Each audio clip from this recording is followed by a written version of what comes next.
What's up, everybody? It's your girl, Blackgirlmarvel, back for day 26. Yes, day 26.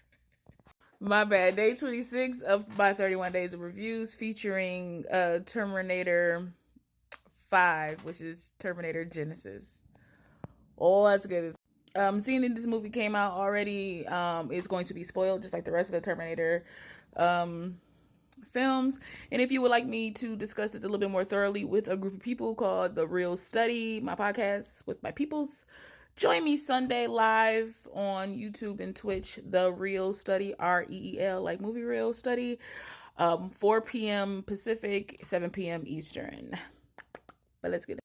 So this film has Jason Clarke, Jai Courtney, Emilia Clarke, Arnold Schwarzenegger. Okay. This film seems to take place in an alternate timeline where instead of what's his name? Instead of sending Kyle Reese, played by Jai Courtney, back to protect Sarah, the timeline he gets sent back to is altered, where she had already been tried to I'm sorry.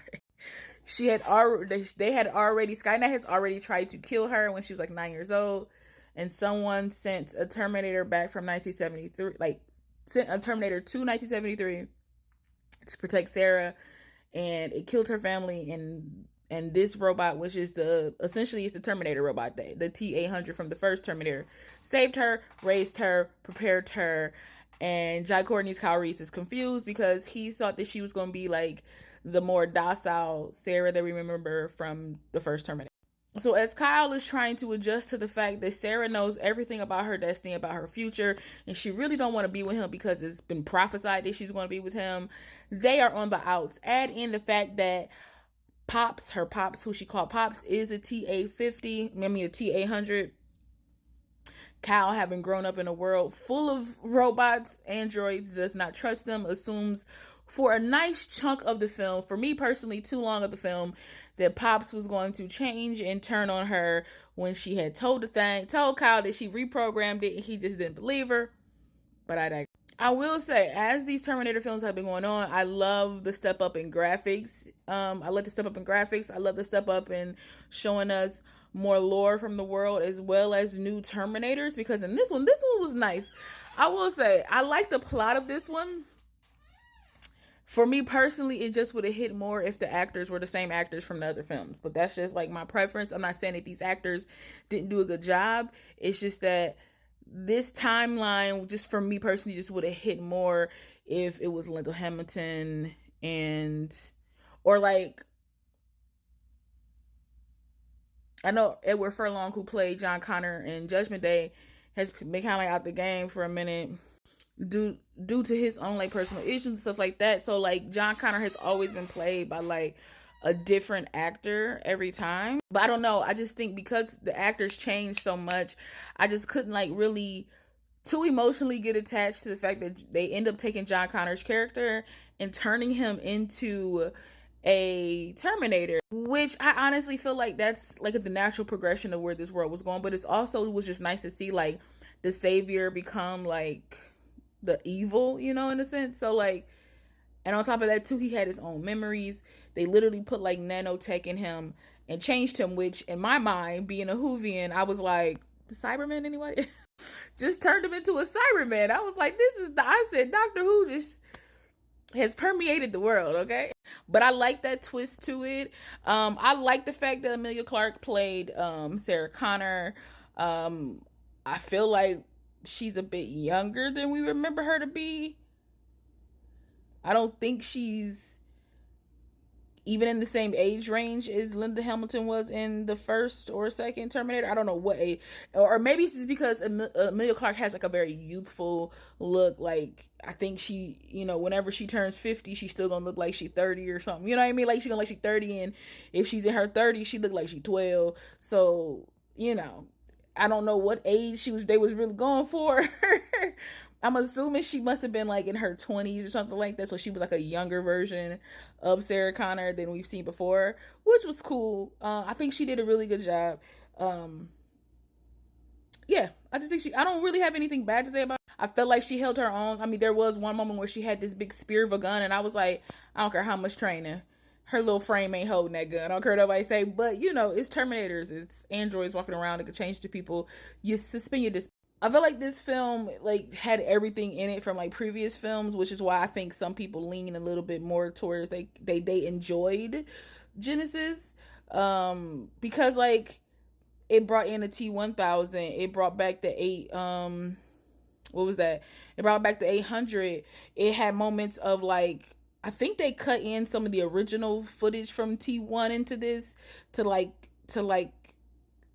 make it like to like just for symmetry's point.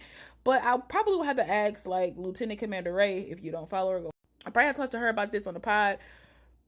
I'm just confused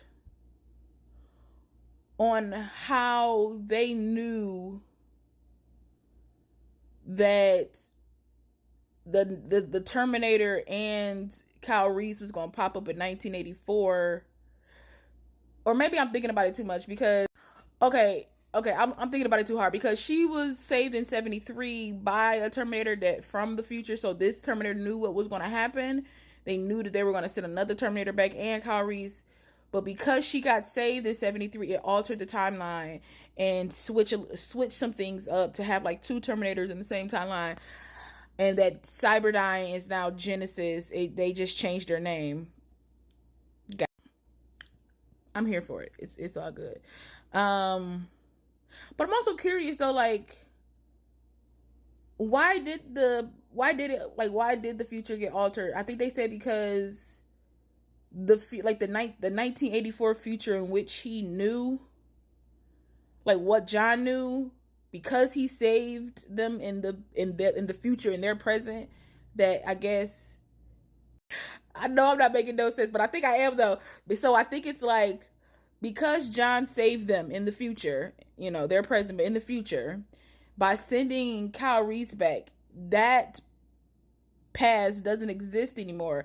So it took him to like, I guess, the closest alternate timeline. And if I'm wrong about that, that's just gonna be my belief. I liked Jai Courtney as Kyle Reese. I thought he did a really good job. You know, he kind of showed us like the musclehead version of him, even though he was like that in the first one. But this one I think was still like, you know, I don't know, just a little bit more grounded. Like, because I feel like in the first one it was so like speedy and sped up, and they're like, he's running from the cops and he finds Sarah, and Sarah keeps trying to run, and then the Terminator, like they don't get a chance to breathe. Kyle Reese gets to breathe in this one. Like there is a lot of action and very cool like sequences and fighting and like CGI and things like that. Like the way that they made some like the material look on the T-3000, which is John Connor is the T-3000. Like I said, that's such a chef's kiss of a plot to change the savior into the enemy. Like, just, and they do it was seamless. It was nice. I mean, I enjoyed it. But I mean, this film had a lot going for it. I don't think it's terrible in the lineup of the Terminator films, but also it was just like, I kind of like low key feel like this was drawn up by like, this could have been written by like a high schooler. And I know that's gonna sound so disrespectful, and I really don't mean it to be disrespectful. It just seems like a simple plot with like an interesting moment, you know what I mean? Which isn't a bad thing. It's entertaining, but it's like ain't nothing to write home about. And it's just like you just took elements from the previous films, shook them up in a bottle, and kind of like laid them out in the plot line, which it was just kind of like, and I know that sounds like I didn't like it, but I did enjoy it. Matt Smith as Cyberdyne, as Genisys, as Alex, all these things. I love Matt Smith. I like the type of like energy he brings to certain like intense energy he brings to things where he has to be like intense.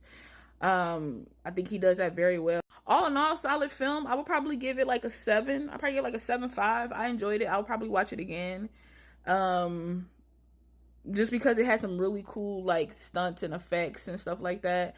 That shows how it grew with the times and all that kind of stuff. So yeah, I enjoyed it. As always, you can go check out Genisys. You can either rent it or buy it. But if you haven't checked it out, drop a comment. Let me know how you liked it. If you didn't like it, if you don't want to see it, however it is. But always make sure you follow your girl on all social media. Thanks for joining me. Bye.